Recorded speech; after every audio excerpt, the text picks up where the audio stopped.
بسم اللہ الرحمن الرحیم۔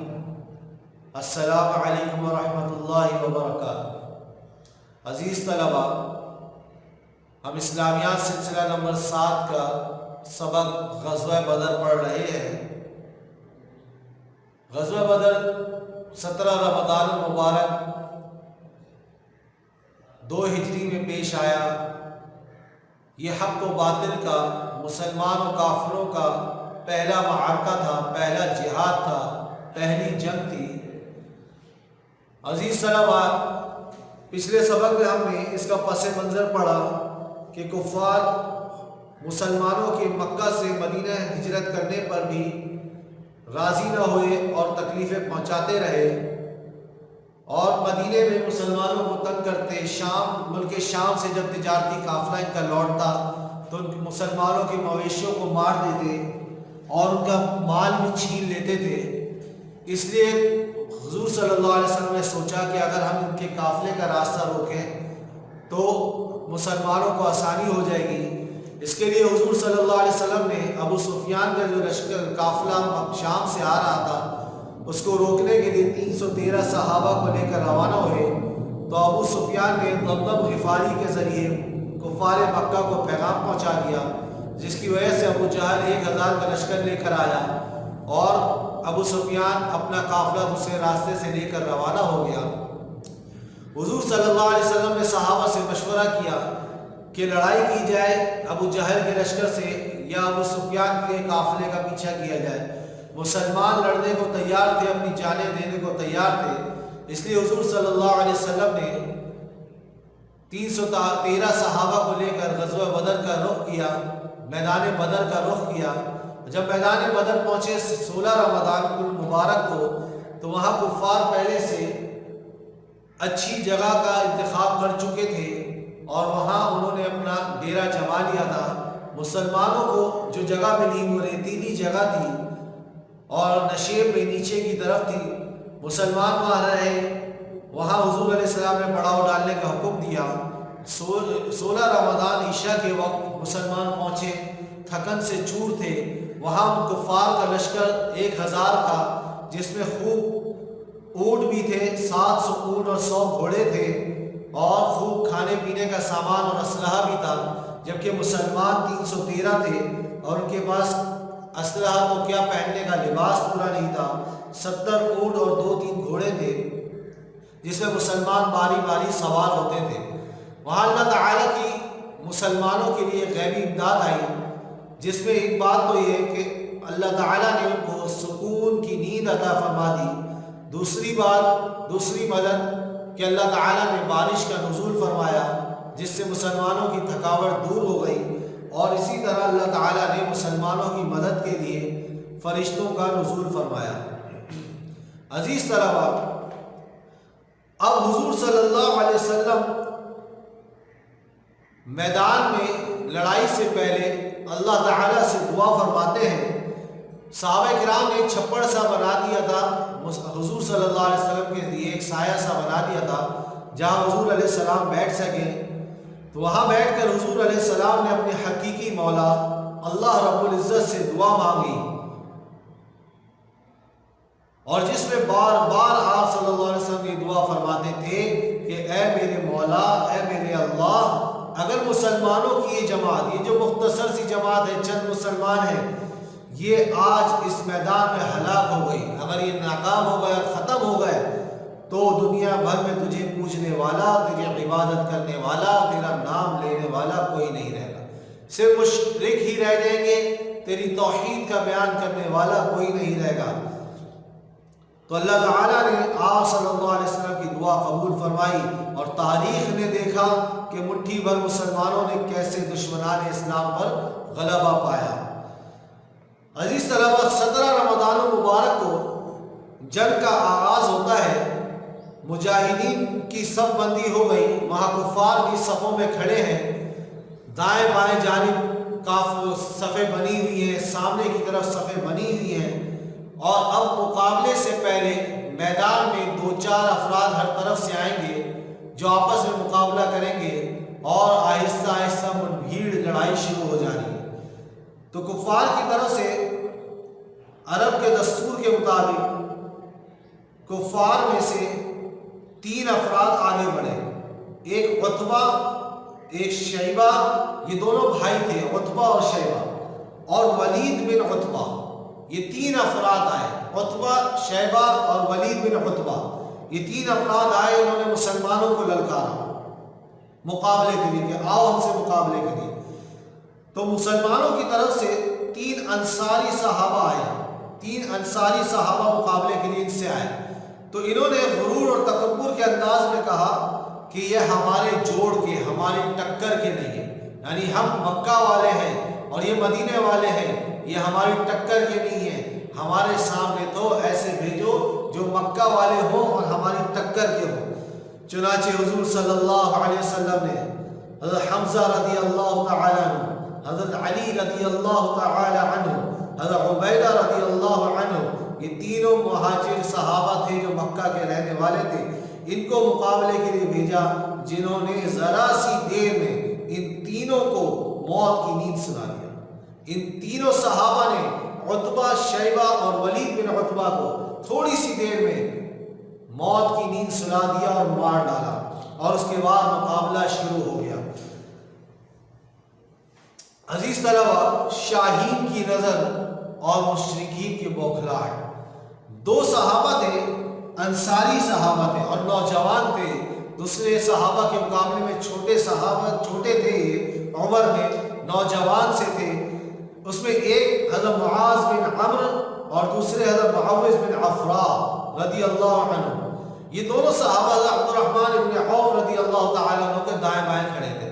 عبد الرحمن بن عوف رضی اللہ تعالیٰ عنہ خود بتاتے ہیں کہ ان دونوں نے میرا ہاتھ پکڑ کے مجھ سے پوچھا کہ چچا جان، کیا آپ ہمیں ابو جہل کے بارے میں بتا سکتے ہیں کہ ابو جہل کون ہے؟ کیونکہ وہ انصار تھے، مدینے والے تھے، انہوں نے ابو جہل کو نہیں دیکھا تھا، اس لیے انہوں نے عبد الرحمن بن عوف رضی اللہ عنہ سے پوچھا۔ تو حضرت عبد الرحمن بن عوف فرماتے ہیں کہ میں نے ان سے پوچھا کہ تم لوگ اس کے بارے میں کیوں پوچھ رہے ہو؟ تو انہوں نے فرمایا، انہوں نے کہا کہ ہم نے سنا ہے کہ وہ ہمارے نبی علیہ السلام کو تکلیفیں پہنچاتا تھا اور اس نے حضور علیہ السلام کو بہت تکالیف دی ہیں، تو ہمارے نظروں کے سامنے آ جائے تو ہم اس کو قتل کر دیں گے۔ یہ سن کر میں بڑا حیران ہوا کہ ایسے نوجوان اور چھوٹے سے صحابہ ہیں جو ابو جہل کا مقابلہ کیسے کریں گے۔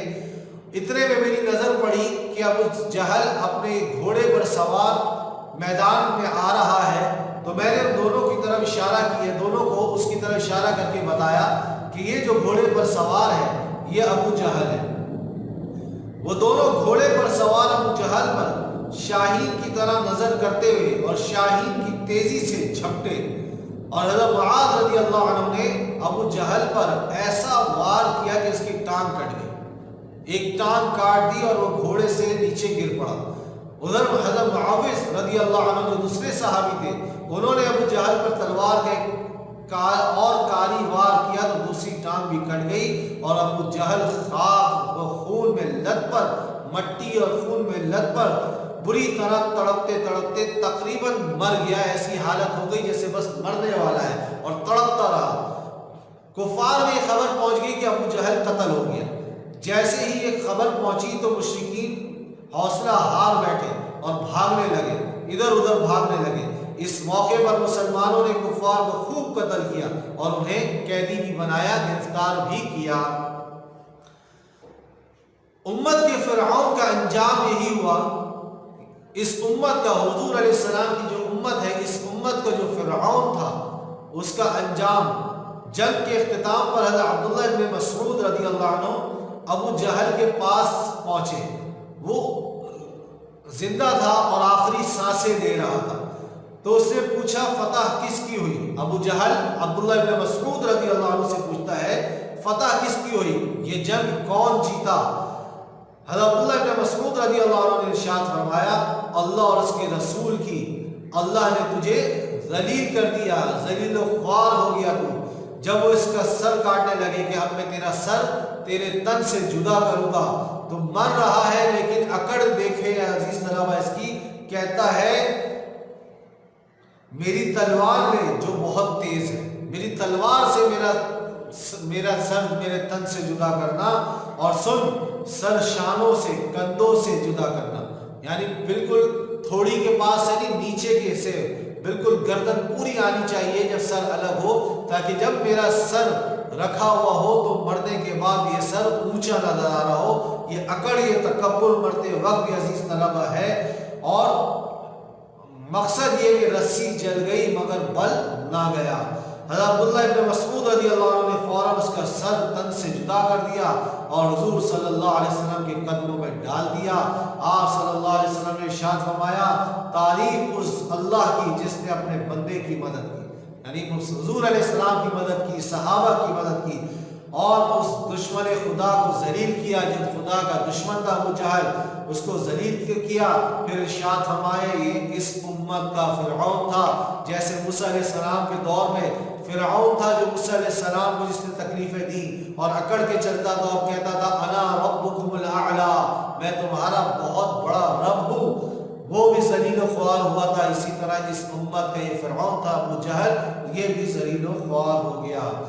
رؤسائے قریش کا حشر کیا ہوا، ان قریش کے سرداروں کا کیا حشر ہوا؟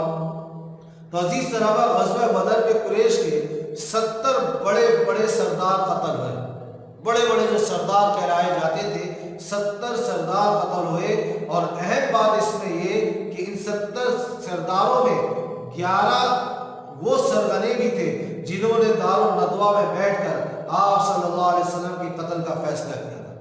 آپ نے پڑھا تھا ہجرت سے پہلے جب اس دن حضور علیہ السلام نے ہجرت کی تو دار الندوہ میں کفار جمع ہوئے تھے اور یہ فیصلہ کیا تھا، جس میں شیطان بھی میں شامل ہوا تھا، اور فیصلہ یہ ہوا تھا کہ محمد صلی اللہ علیہ وسلم کو نعوذ باللہ قتل کر دیا جائے، مکہ سے نکلنے نہ دیا جائے۔ تو یہ 11 ان 70 سرداروں میں سے 11 ایسے بھی تھے جو دار الندوہ کے اس فیصلے میں شامل تھے اور حضور علیہ السلام کو نعوذ باللہ قتل کرنا چاہتے تھے۔